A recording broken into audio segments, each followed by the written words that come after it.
A todos, ¿cómo están? Qué bueno, Jesucristo fue crucificado, fue muerto, enterrado y resucitado a los 3 días.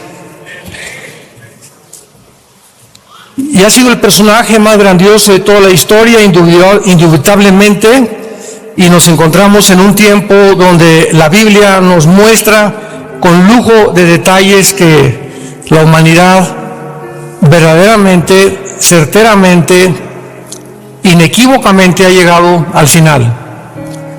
La Biblia muestra claramente que somos, todos nosotros los que estamos aquí, la última generación. Esta toma de Siria en esta semana es una de las últimas profecías de los últimos tiempos de la Biblia. Yo voy a estar dando conferencias la semana que entra al respecto. Pueden meterse a YouTube, Armando Alducin en YouTube, y vamos a estar ahí continuamente informando a la gente lo que la Biblia dice, no lo que dicen los politólogos, ni los comentaristas de televisión, ni los escritores, sino lo que la Biblia dice de lo que está sucediendo en el Medio Oriente. Así que pues estamos atentos, nos da mucho gusto, ¿verdad?, que cada día nos acercamos más a ese día glorioso, donde estaremos enfrente de nuestro Salvador. Así que preparémonos para encontrarnos con nuestro Dios. Muy bien, vamos a compartir algunas verdades bíblicas en esta mañana. Y para todos ustedes que nos visitan o que tal vez han oído pocas veces acerca de la Biblia, es el primer libro en haber sido impreso en la imprenta de Gutenberg, el primer libro en haber sido impreso. Es el libro que contiene los registros más antiguos de historia, geografía, arqueología, paleontología, antropología, genética, química, matemáticas y cualquier otra disciplina académica que tú me quieras mencionar. No hay comparación con el Tripitaka de Buda, ni con los Vedas de los persas, ni con el Corán del Islam, ni con ningún otro libro religioso. Y el personaje central de la Biblia, que es Jesucristo, no tiene comparación. No podemos poner a Buda, ni a Mahatma Gandhi, ni a Abraham, ni a ningún papa, ni a ningún santo. Nadie se puede poner al lado de la persona de Jesucristo, el Hijo de Dios. Es incomparable su entrada al mundo. Es tan importante la entrada al mundo o en el escenario mundial de Jesucristo que la misma historia está dividida con la venida de Jesús. Yo hace algún tiempo tenía un debate con un ateo por una estación de radio en una nación de Centroamérica, y me decía, es que yo creo que ni siquiera Jesucristo existió. Yo solamente le dije, ¿me podría decir ahorita en qué día estamos? Y agarró su reloj, pues estamos en tal mayo de 1994. Le dije, ¿y desde cuándo estamos contando 1994? Y se quedó así, quería voltear al cielo, le comenzó a dar tos y no me quería contestar. Y le dije, le voy a ayudar desde el nacimiento de Cristo. Porque desde que nació Jesucristo se cuenta después de Cristo y antes de Cristo toda la historia humana. Le dije, ¿quién es el personaje que más ha impactado tan grandemente el mundo que inclusive el día de nuestro nacimiento, aunque sabemos que no es el 24 de diciembre, sin embargo se celebra el nacimiento de Jesucristo, no el de Buda, no el de Mahatma Gandhi, no el de Zoroastro, de ningún otro personaje? Hasta los ateos cierran sus comercios. Y no solamente el nacimiento de Cristo es el único personaje del quien llega un espíritu como este en Navidad, de melancolía, de cantos, y nos comenzamos a hacer regalos. ¿De dónde viene todo esto? Que el regalo más grande que Dios nos ha dado ha sido su Hijo Jesucristo, para que cualquiera que en Él crea no se pierda, mas tenga la vida eterna. Pero no solo eso, sino que también Jesucristo es el único personaje en la historia de quien se celebra su muerte, la famosa Semana Santa, que hasta vacaciones dan.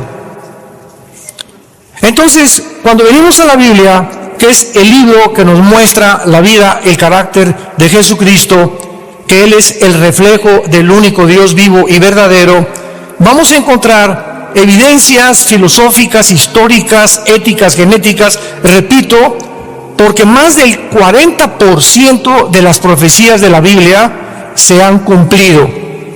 Una de las más grandes profecías que se cumplieron en el siglo pasado fue el 14 de mayo de 1948, cuando la nación de Israel, después de casi 2000 años de exilio, regresa de una forma sorprendente, asombrosa, que ninguna civilización nunca jamás había tenido lugar, un evento de una nación que haya sido exiliada al mundo y que no hayan sido absorbidos ni de su cultura, ni sus tradiciones, ni su religión, ni nada de lo que Israel había tratado de mantener y que lo mantuvo durante cerca de 2000 años. No ha habido eso.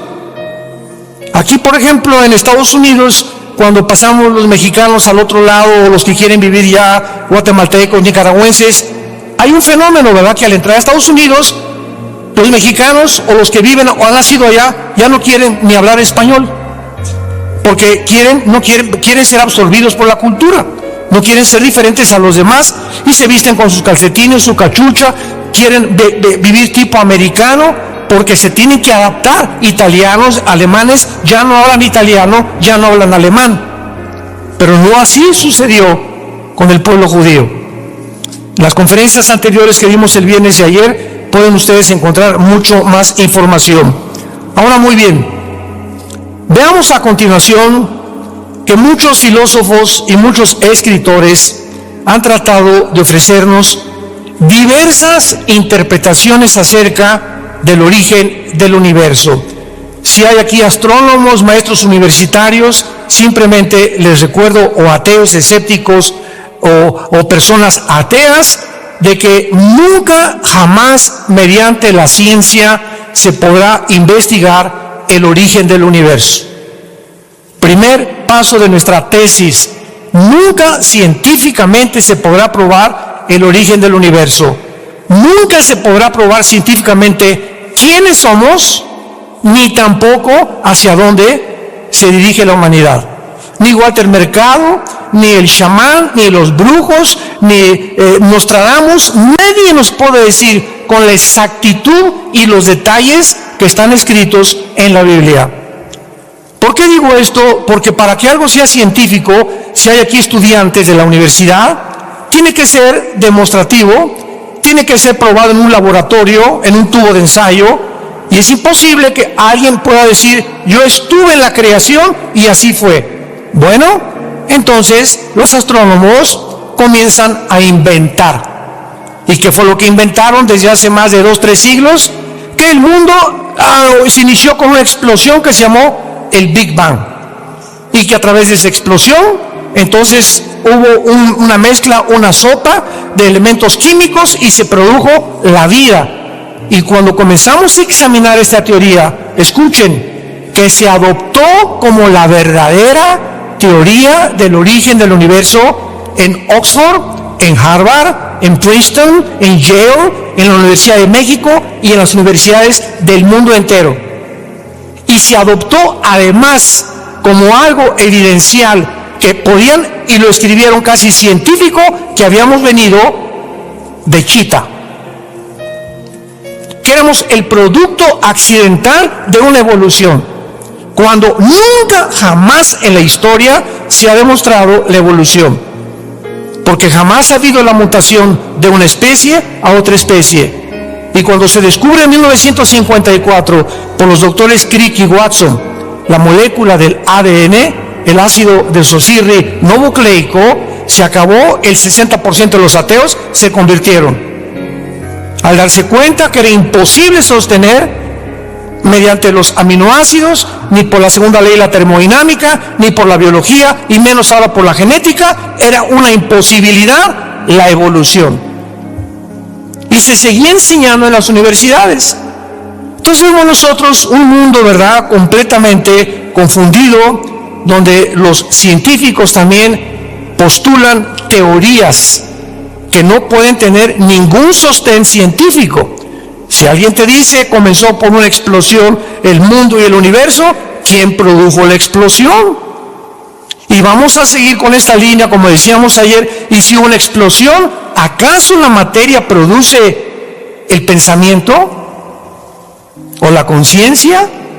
Pienso, luego vivo, luego tengo que existir. Y si tengo que existir, tiene que haber una causa. Esta causa no puede estar dentro de mí, esta causa está fuera de mí. Así venían y discernían los filósofos griegos la vida. Platón, Sócrates, la mayor parte de los filósofos llegaron a la conclusión de que tenía que haber un Dios. Nunca descubrieron quién era ese Dios, pero no podían concluir que pudiera ser un accidente en la vida. Es un absurdo, es una irracionalidad filosófica del ser humano. Ahora, ¿cómo se originó la vida, verdad? Nadie nos puede decir cómo se originó la vida.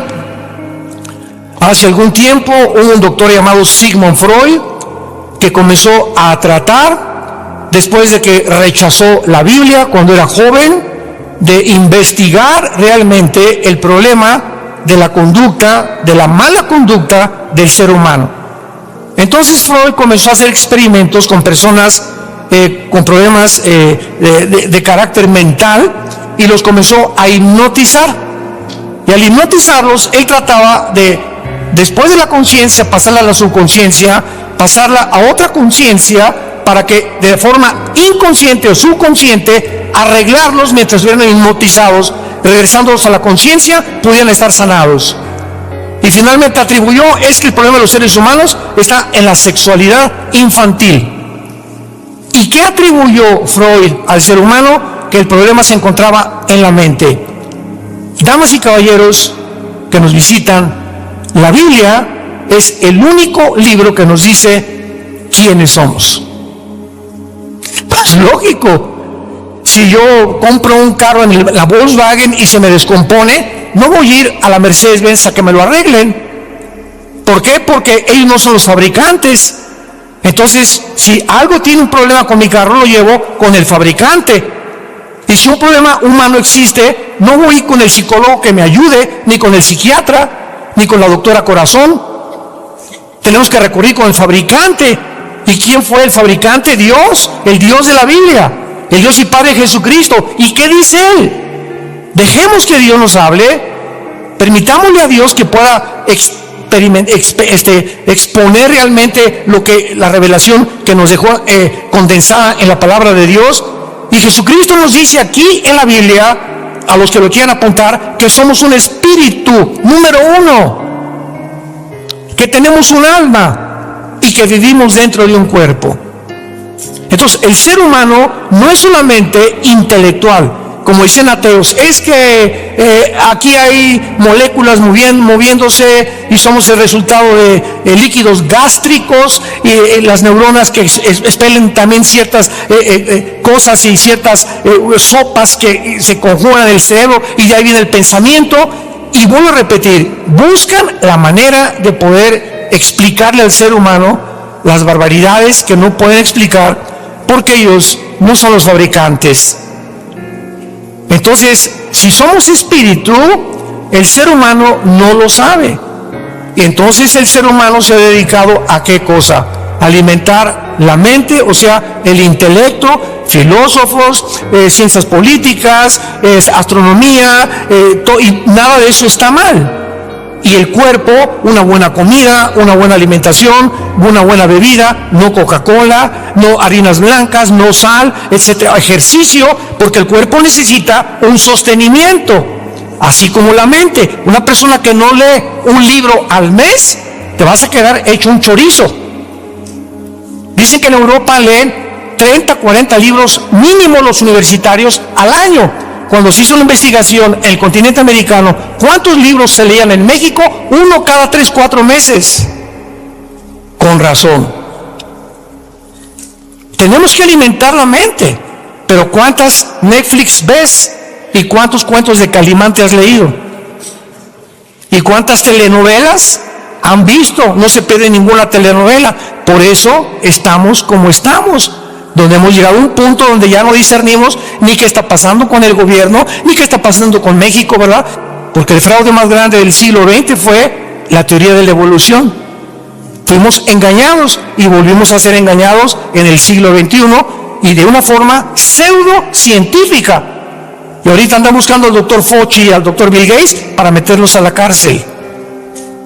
Así está el mundo completamente desesperanzado.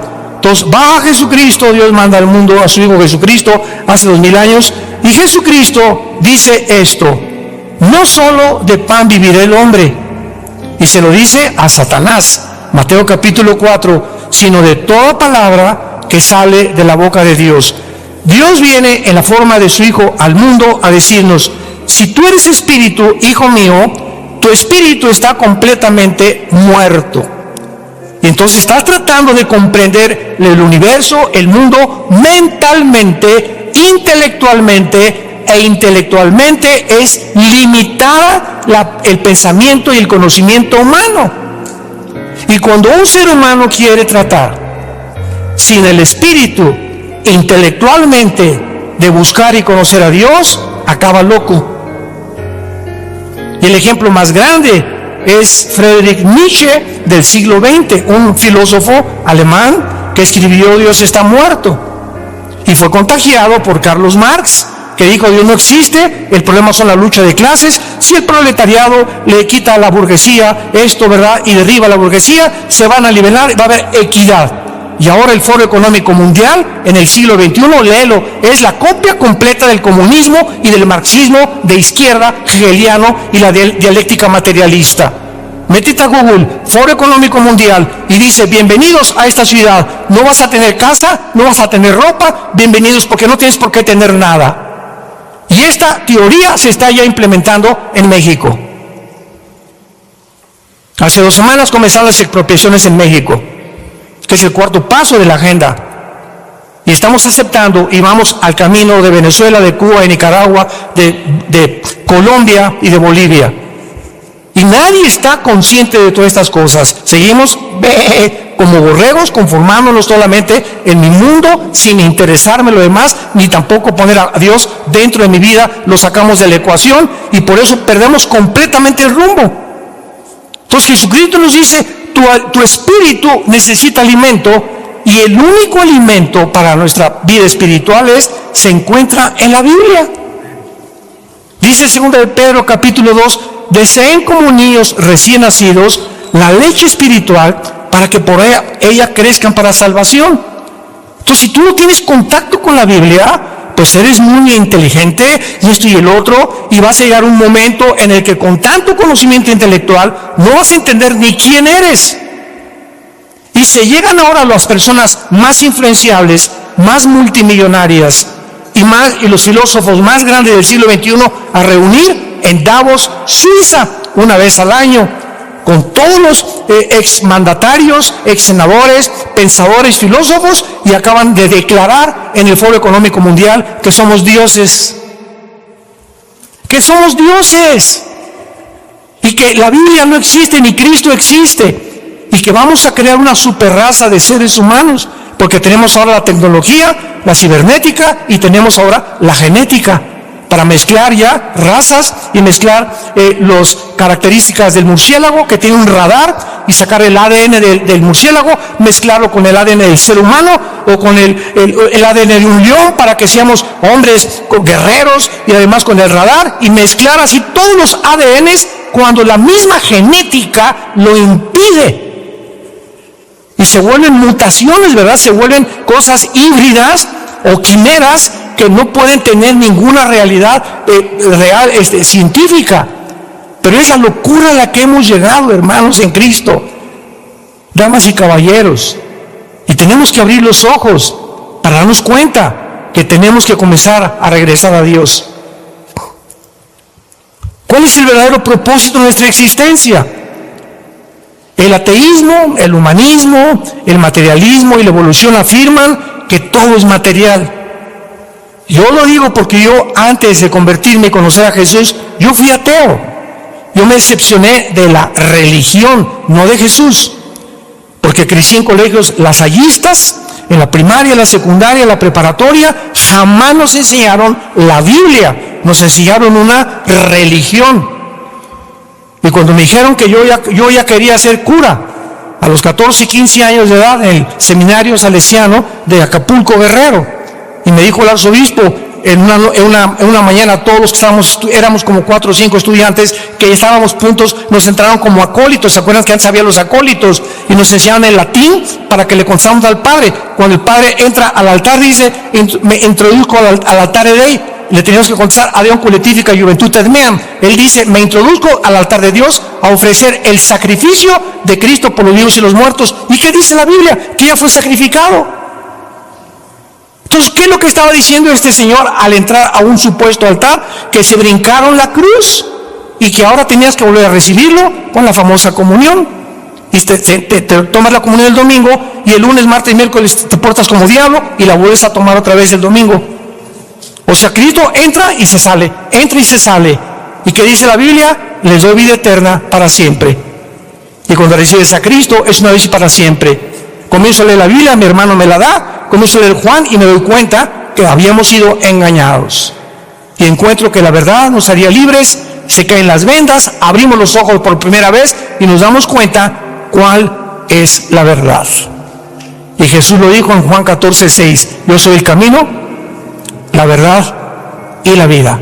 Fuera de Cristo no hay ninguna verdad absoluta, porque vivimos un mundo de relativismo, donde tu verdad es tu verdad, mi verdad es mi verdad. Mira, yo soy gay, déjame como yo estoy, tú eres como estás, no te metas. Mi verdad es esta, como dijo el fundador de la cadena CNN, verdad de televisión, que ya vendió, tiene como el 35% ahorita de las acciones. Ted Turner se llamó, que se casó también con Jane Fonda, una muchacha artista de cine. Y Ted Turner se decepciona de Dios, de la religión, se vuelve ateo también, y dijo los 10 mandamientos de Ted Turner. Y ahora yo voy a hacer mi vida, mi ética, mi moral, y voy a determinar qué es bueno y qué es malo. Y lo que él dijo es a lo que el mundo ha llegado con el movimiento LGTB, con la ideología de género, que ahora están las escuelas públicas enseñándoles a nuestros hijos menores de edad que se masturben a los 5 o 6 años de edad, que se usen los baños de las mujeres igual que el de los hombres, que en los Juegos Olímpicos juegue una luchadora mujer con un luchador hombre porque el hombre es transgénero, como la italiana que casi la noquean ahora en los Juegos de París. El mundo está completamente desarticulado, ha perdido la brújula, porque le han dicho a Dios, no te metas con nosotros, somos lo suficientemente inteligentes para poder determinar qué cosa es bueno y qué cosa es malo. Tenemos ateos como Carlos Marx, Sigmund Freud, Nietzsche, Bertrand Russell, que dijo, bueno, pues es que jamás se podrá llegar a la verdad. Y cuando descubrimos a Bertrand Russell tenía 5 esposas y 2 amantes. Jean-Paul Sartre, el padre del existencialismo, fue mi ídolo en los 60, 70, cuando yo era ateo. Sartre escribió El muro y la náusea. Esos libros yo me los devoraba cuando era joven. Y en uno de sus libros, en El muro, dice Jean-Paul Sartre, veo un muro donde yo estoy tratando de poder determinar cuál es mi propósito en la vida. Porque ya negué a Dios y si no hay Dios, entonces ¿qué hay? Y pone ahí, me estrellé contra el muro porque no puedo brincar ese muro al otro lado. Y dice Sartre, yo sé que al otro lado hay algo, pero no puedo verlo. Y lo que él estaba diciendo es, he descubierto que estoy limitado, que por más inteligente que yo sea, no voy a poder comprender a Dios. Es necesario que Dios se revele a mi mente, porque por medio de mi intelecto nunca lo podré comprender, que es exactamente lo que la Biblia dice. Y su hija antes de morir le dice a Sartre, papá, ¿qué es lo que te pasa? Y Sartre le dice antes de morir a su hija, hija, ¿sabes cuál es mi tragedia? Que he tratado de vivir toda mi vida luchando contra alguien que no existe. Entonces perdí mi propósito de la vida. ¿Cómo es que gasté mi vida tratando de demostrar que alguien no existe? Si no existe, pues no existe y voy a vivir. Pero ¿por qué trato de convencer a las demás personas que no existe? Perdí el tiempo. Y como dijo el gran filósofo francés, que igual que Laplace y que Kepler, etcétera, etcétera, que llegó un ateo y le dijo, mira, Dios no existe. Y le dijo este filósofo francés, que era cristiano, mira, lo único que te puedo decir yo es que si tú te mueres, dice la Biblia que te vas al infierno. Y si yo me muero, dice la Biblia que Jesucristo viene por mí para llevarme al cielo. Entonces, vamos a suponer este cálculo. Si tú te mueres, yo no pierdo nada, ¿verdad? Porque dices que no existe nada. No hay Dios, no hay infierno, no hay cielo. Pero si tú te mueres y yo tenía razón, ¿qué amolada te vas a llevar? Prefiero creer a no creer, siguiendo una línea elemental de lógica filosófica natural. Ahora, ¿existe alguna moral absoluta? El mundo que vivimos dice que no hay ninguna verdad absoluta. Al contrario, todos son especulaciones, ¿verdad? Vuelvo a repetir, tu verdad no es mi verdad, no hay una verdad absoluta, todo es de acuerdo a la perspectiva en la que tú percibas el mundo y el cosmos, etcétera, etcétera. Entonces, cada quien, como dice la Biblia, como ovejas, nos hemos cada quien salido del corral, y unos piensan esto, otros, tratando como seres humanos limitados, frágiles que somos, vulnerables, tenemos que morir, la vida es cortísima y pasamos el mundo como dioses. Estoy en un mundo que no entiendo, un cosmos que no sé ni por qué nací, pero yo sé que las respuestas están en mí. No puede haber alguien fuera de mí que me dé explicación de por qué soy como soy. Y esas personas así mueren exactamente, dice la Biblia, igual que como mueren las vacas, igual que como mueren los animales. ¿A qué me refiero? Los animales se despiertan, comen su comida, su cena, y se levantan, comen, otra vez, duermen y otra vez, y así pasa su vida. Y los seres humanos, dice la Biblia, que pasan su vida sin jamás haber descubierto que el Dios que existe tiene un propósito para tu vida. Has vivido en las tinieblas, naciste en las tinieblas, viviste en las tinieblas, alcanzaste y fuiste presidente, y 5 compañías como Steve Jobs, el que fundó la famosa, ¿verdad?, de Apple, muere y dices que con todos los millones que yo tuvo, murió de cáncer porque buscó brujos para que lo curaran. Dice Steve Jobs, jamás se puede descubrir la verdadera razón por la cual existí. ¿De qué me sirvió ser multimillonario? Jesucristo dijo, ¿de qué le sirve al hombre ganar el mundo si pierde su alma? ¿De qué te sirvió ser y tener el poder que pudiste adquirir y el dinero que alcanzaste? Y ya fuiste diputado, y ya fuiste gobernador. ¿Y después qué? ¿Qué no sabes que la vida se te tiene que acabar? Y cuando se te acabe la vida, ¿qué es lo que vas a poder abrir al abrir los ojos? ¿La condenación eterna o el cielo que Jesucristo viene por nosotros? Y tenemos una sola vida para decidir lo que queremos hacer con nuestra vida. Ahora, muy bien, en Juan capítulo 17, que es una de las oraciones más maravillosas que se encuentran en la Biblia, Jesucristo ora al Padre antes de morir. Y podemos contestar en este pasaje realmente cuál es el propósito por el cual tú y yo nacimos. A los jóvenes se les enseña, hijo, busca una profesión donde hagas dinero. ¿No es cierto? No, papá, quiero ser futbolista. Pues mira, va a estar muy difícil, quieres ser como Messi o como Cristiano Ronaldo, ¿verdad? Te vas a morir de hambre. Quiero ser músico. No, pues mira, búscate una profesión donde hagas dinero. Siempre estamos impulsando y motivando a nuestros hijos el dinero, el dinero, el dinero. Y cuando esos padres se mueren, los hijos como alacranes están esperando que se muera el viejo para ver qué herencia les dejó. Y cuando tú te mueras y les dejaste $5 millones a tus hijos y todo lo que tú trabajaste, ¿para qué lo hiciste? Para dejárselos a hijos tuyos, a una herencia que tú dejaste, que nunca les hablaste de la vida eterna ni el propósito por el cual iban a vivir.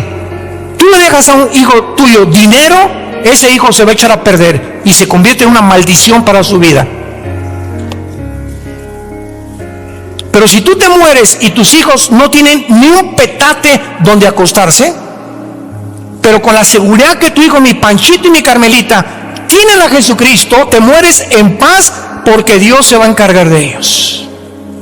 Y Dios los va a bendecir tarde o temprano. Y Dios va a hacer que les vaya bien en la vida tarde o temprano. Te mueres en paz. Entonces veamos los valores desde la perspectiva bíblica, desde la perspectiva divina. ¿Para qué vives? ¿Para hacer dinero? ¿Para hacer fama? ¿Publicidad? ¿Para que seas conocido? ¿Para que tengas poder? Porque dicen, bueno, pues es que si tengo dinero ya tengo poder. O para pertenecer a un partido político donde están todos y ahí está el pastel, pues me voy a hacer el pastel y mis convicciones filosóficas, estadísticas, etcétera, etcétera, los derrumbo. La familia no importa, el matrimonio no me importa, ni mis hijos tampoco. Quiero poder, quiero pertenecer a ese grupo político, quiero pertenecer a ese grupo de intelectuales. ¿Por qué? Porque quiero ser entre ellos, quiero ser grande. Y acabas recogiendo basura y sacrificando a tu familia por el ego tan grande con el cual el ser humano ha nacido. Dice Juan 17, Cristo antes de morir, estas cosas habló Jesús, levantando los ojos al cielo, y dijo: Padre, la hora ha llegado, glorifica a tu Hijo para que también tu Hijo te glorifique a ti. Como le has dado, vean lo que dice Jesús, que Él recibió del Padre una potestad, o sea, un poder. Dios le dio a su Hijo al venir al mundo un poder sobre todos los seres humanos, sobre toda carne. ¿Para qué? Para que Él nos diera la vida eterna. A todos los que le diste. ¿Y qué es la vida eterna? Que te conozcan a ti, al único Dios verdadero, y a Jesucristo a quien tú has enviado.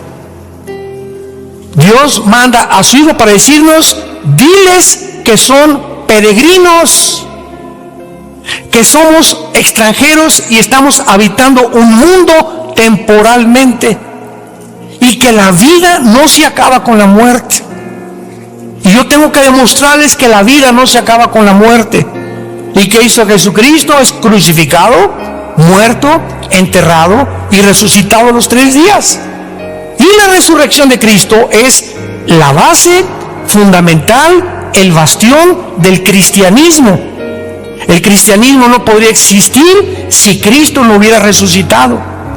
Porque si no hubiera resucitado, hubiera sido como todos los grandes líderes religiosos que acabo de mencionar, que ahí la tumba de Buda está, la tumba de Mahatma Gandhi ahí está, la tumba de Mahoma ahí está, pero ve a Jerusalén y está la tumba de Jesucristo vacía.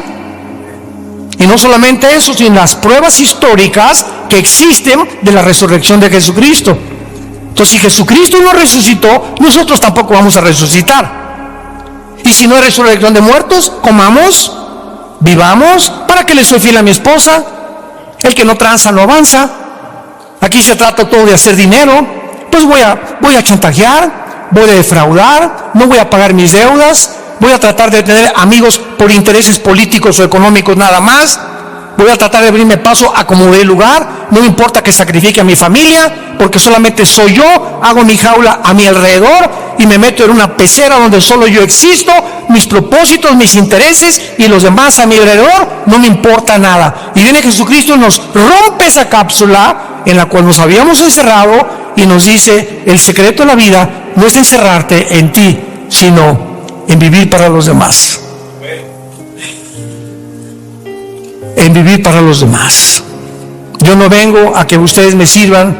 Yo, el creador del universo, de las galaxias, de las estrellas, de los peces, de las hormigas, de los pájaros, de los seres humanos, de todo lo que existe, vengo a hincarme delante de ustedes y lavarles los pies y decirles que los amo y que mi resurrección es la prueba más grande que ustedes también van a resucitar.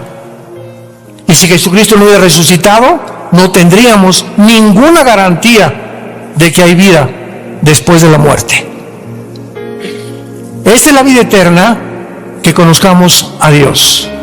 Y nadie puede conocer a Dios a través del vudú, o a través de la meditación trascendental, o a través de Hare Krishna, o meditando y me estoy concentrando con Él, o a través del peyote, o de la marihuana, o del LSD, o de los fetaniles. Ninguna otra droga, ningún otro medio, ningún otro sistema inventado por los seres humanos, a través de ninguna religión vas a llegar a Dios, porque las religiones no salvan ni dan el conocimiento de Dios. El cristianismo no es una religión, es una relación personal, viva, dinámica, orgánica, con alguien que está vivo. Ves a los del Islam, ¿verdad? Se hincan y ahí están, no saben ni a quién, Alá, no tienen ni pensamientos para Alá. Y lees el Corán, maten a los que no sean musulmanes o decapítenlos. Y vienes a la Biblia y nos muestra la historia del principio al final, como está escrita, para que sepamos que Dios se adelantó a la historia para demostrarnos que Él es real, que la Biblia es la palabra de Dios y que Jesucristo es su Hijo, que quiere entrar esta mañana a tu vida y darte la vida eterna. ¿Qué es la vida eterna? Que cuando tú mueras no te condenes en el infierno. Cristo habló más veces del infierno que del cielo, y habló más veces de los demonios que de los ángeles. Era tan grande la preocupación, y Cristo en Getsemaní, saliéndole sangre por las capilaridades de su piel, que Él sabía que se iba en la cruz a enfrentar a todo el pecado de todos los seres humanos, a Satanás y a la muerte. Y le gritó a su Padre: si es posible, pasa de mí esta copa. Pero finalmente Él se rindió y le dijo: Padre, no se haga mi voluntad, sino tu voluntad.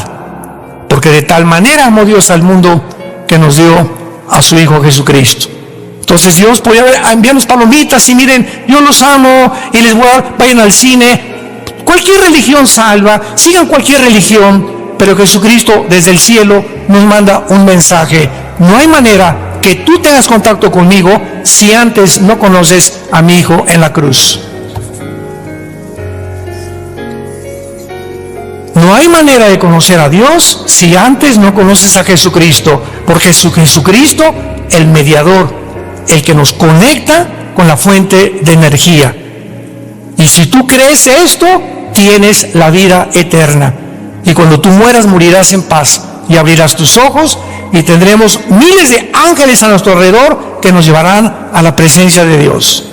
Y ahí podrás saber, valió la pena en la corta vida que Dios me dio haber creído en el Hijo de Dios.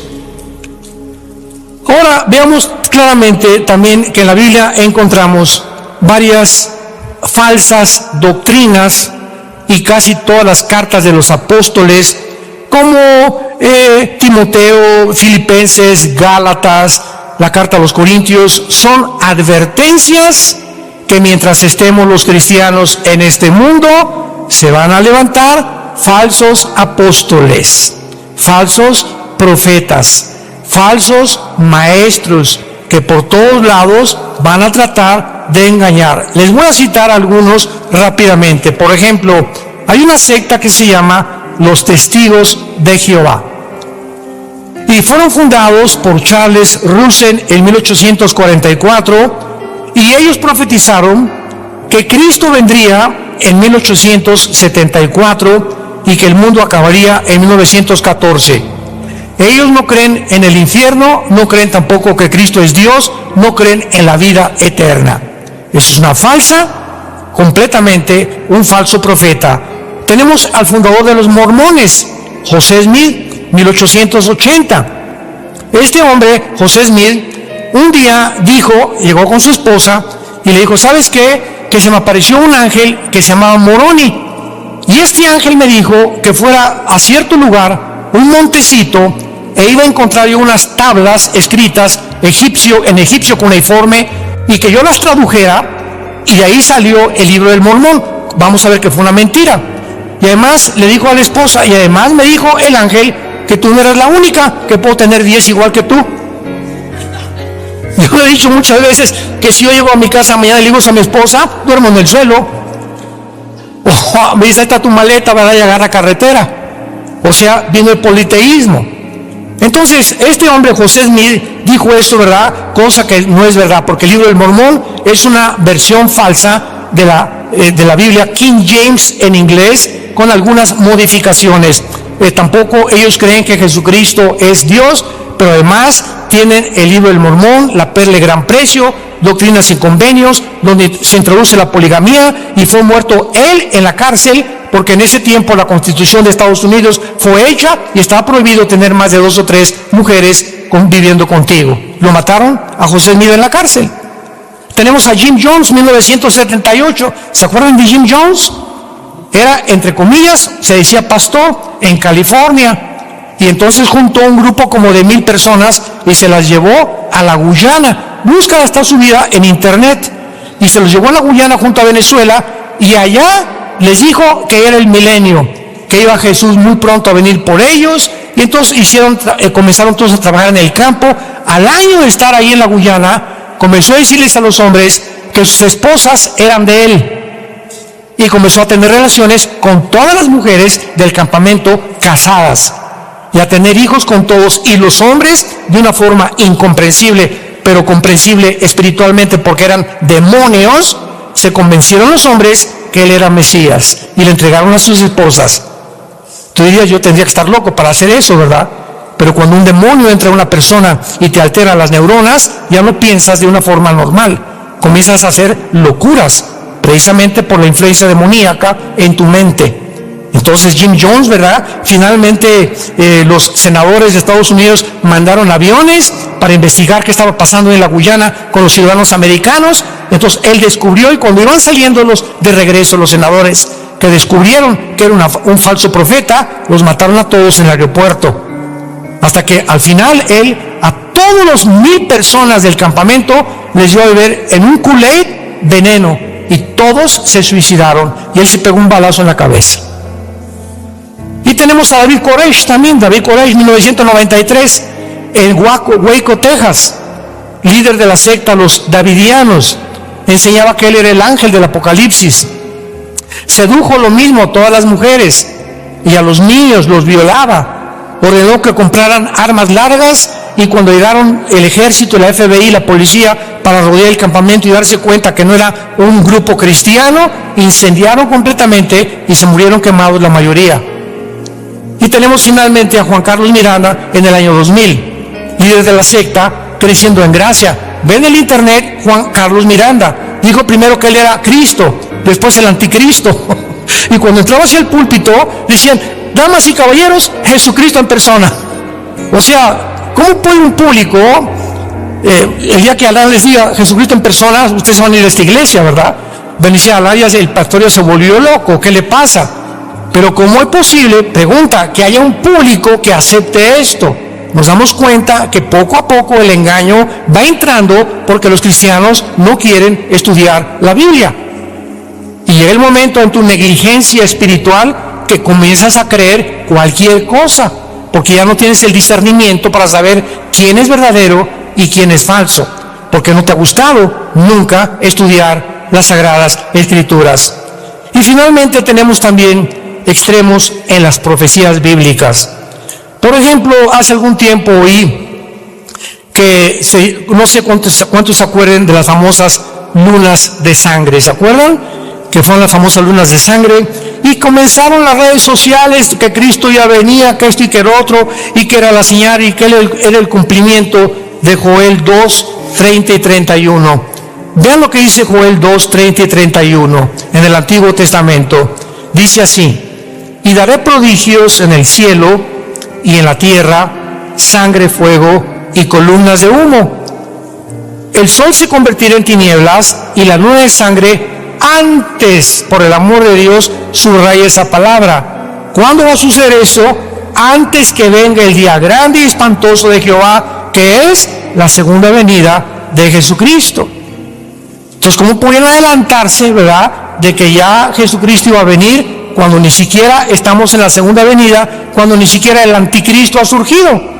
Tal vez un chip o alguna implantación que se haga por debajo de la piel, que pueda tener el control y tu información de quién es tu seguro social, qué enfermedades tienes, etcétera, etcétera. Y tú vas a llegar a una tienda, a comprar un coche, a vender una casa, y no podrás hacer ninguna transacción hasta que tú puedas pasar por ciertos aparatos como están actualmente en los aeropuertos ya en el mundo entero, y pueda detectar quién eres. Y cuando tú tengas la marca, tu condenación está completamente asegurada, porque las personas que se marcan con la marca del anticristo no tendrán salvación. Lo dice Apocalipsis capítulo 14. Entonces tenemos que abrir los ojos, igual el anticristo. Ahorita que entraron ya los islámicos a Siria, Me llegaron correos anoche a las 11, 12 de la noche me despertaron. Ya ni la muelan de despertarme.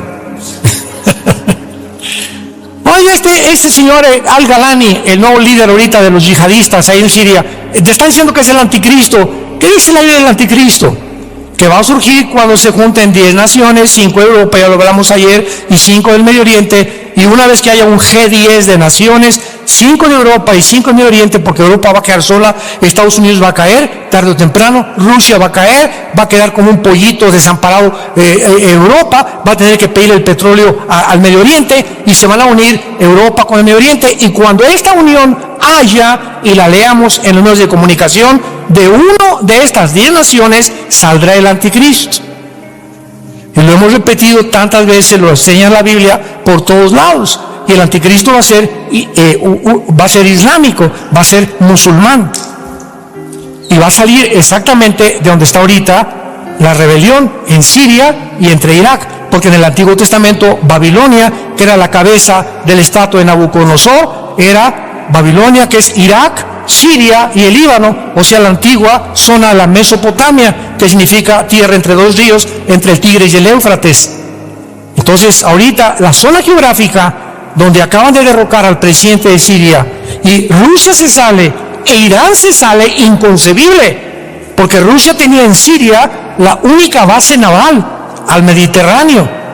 Y el hecho que Putin no haya hecho nada, síganme con cuidado, el hecho que Putin haya dejado que Assad, no se dice que nadie sabe dónde está, pero no lo defendió, ni Estados Unidos lo defendió, y entraron los yihadistas. ¿Qué significa esto? Que Rusia está a punto de caer también.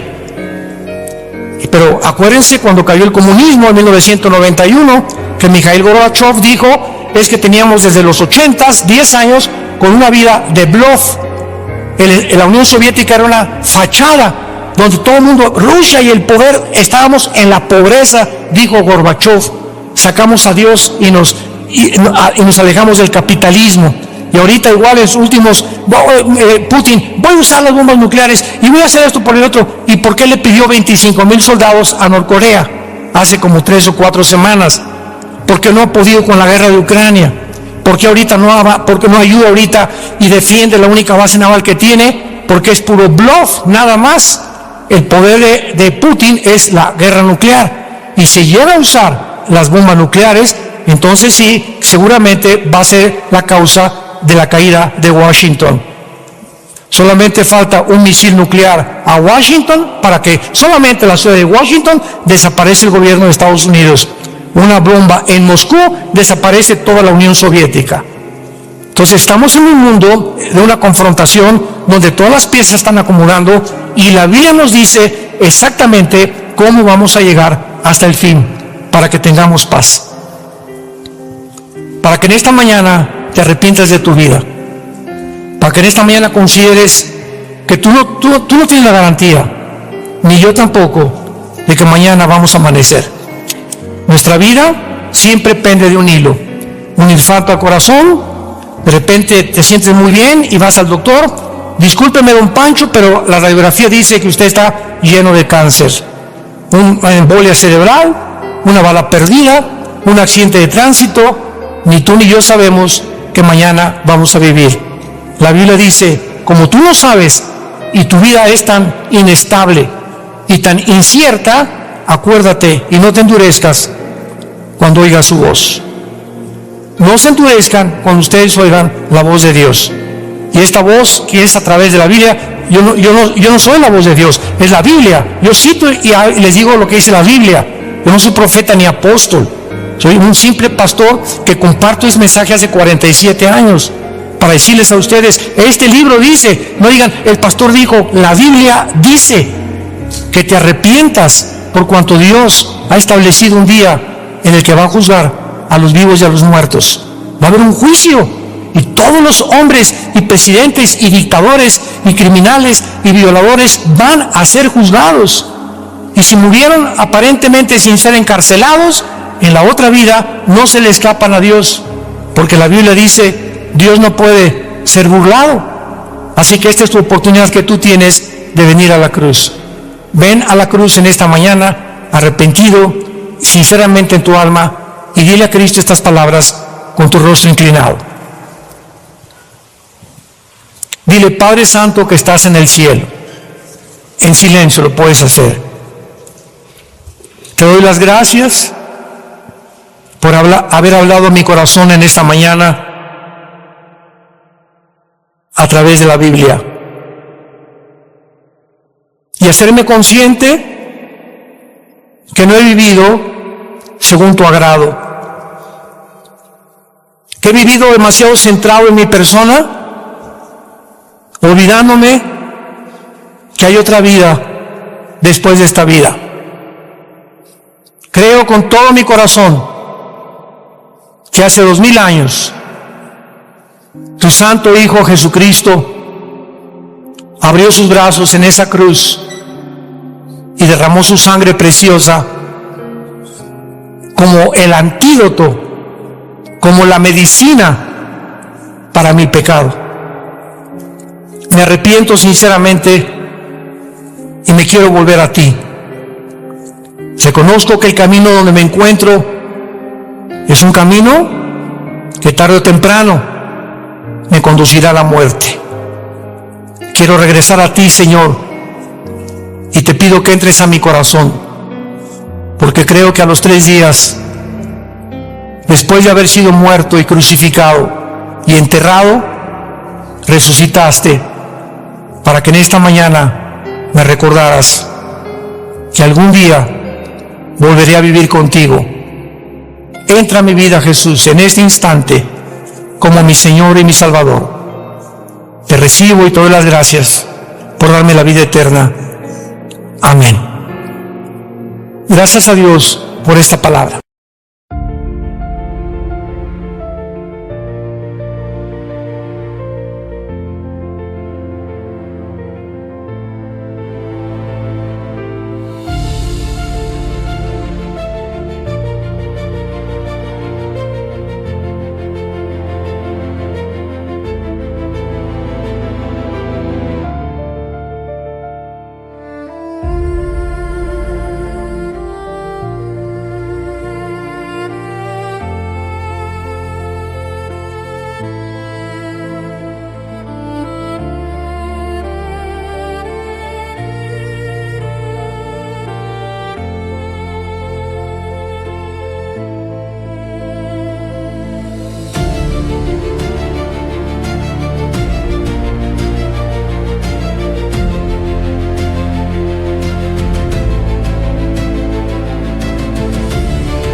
se queda.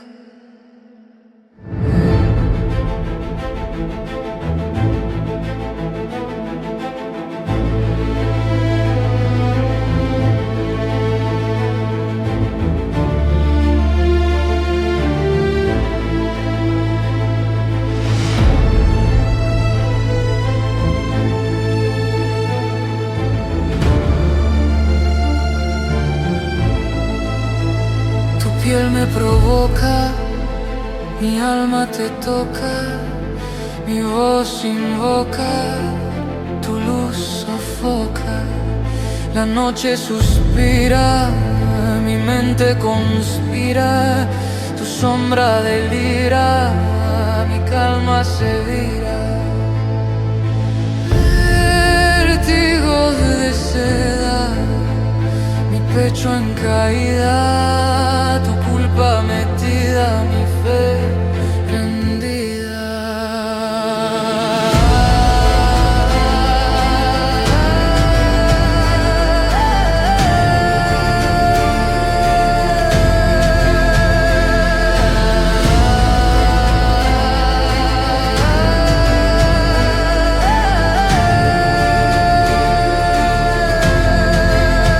Cada paso te nombra, mi alma en la sombra, tu beso me asombra, mi calma se alfombra, el aire me atrapa, mi pecho se escapa, tu nombre me tapa, mi voz se desmapa. Vértigo de seda, mi trama encendida, tu luz prendida, mi piel vencida.